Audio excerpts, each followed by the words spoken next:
আসসালামু আলাইকুম ও রহমতুল্লাহ। আজকের আয়োজনে থাকছে কুরআনুল কারিমের ৯২তম সূরা, সূরা আল-লাইল।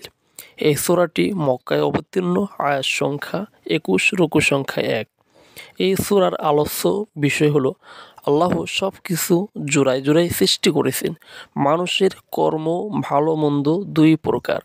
সত্যপন্থীদের সত্য পথে চলা সহজ, বাতিলপন্থীদের কঠিন পথে চলা সহজ। তাদের জন্য রয়েছে জ্বলন্ত আগুন, তা থেকে রক্ষা পাবে কেবল মুত্তাকিরা। সূরা আল-লাইল, রাত। পরম করুণাময় দয়ালু আল্লাহর নামে শুরু করছি। রাতের শপথ যখন সে ঢেকে যায়, দিনের শপথ যখন সে ওঠে উজ্জ্বল হয়ে, এবং শপথ তার যিনি সৃষ্টি করেছেন পুরুষ আর নারী। নিশ্চয় তোমাদের প্রচেষ্টাও অনুরূপ বিপরীতধর্মী এবং নানা রকমের। তবে যার কর্ম প্রচেষ্টার ধরন হলো এই যে সে দান করে এবং মন্দ কাজ থেকে দূরে থাকে, আর যা কল্যাণকর সেটাকে সত্য বলে গ্রহণ করে, আমরা তার জন্য সহজ করে দিব সহজ কল্যাণের পথকে। কিন্তু যে বখিলি করে এবং নিজেকে মনে করে স্বয়ম্বর, আর যা কল্যাণকর সেটাকে করে অস্বীকার, আমরা তার জন্য সহজ করে দিব কঠিন ও কল্যাণের পথকে।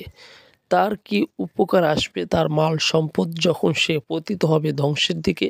সঠিক পথ দেখানো তো আমাদের দায়িত্ব, আর আমরাই তো মালিক আখিরাত এবং ইহকালের। তাই আমি তোমাদের সতর্ক করে দিচ্ছি জ্বলন্ত আগুন থেকে, তাতে কেউ প্রবেশ করবে না দুর্ভাগা ছাড়া।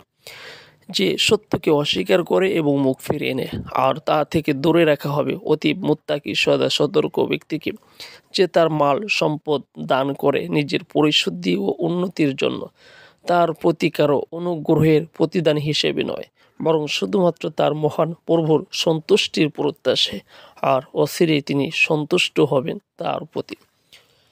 প্রিয় দিনী ভাই ও বোনেরা,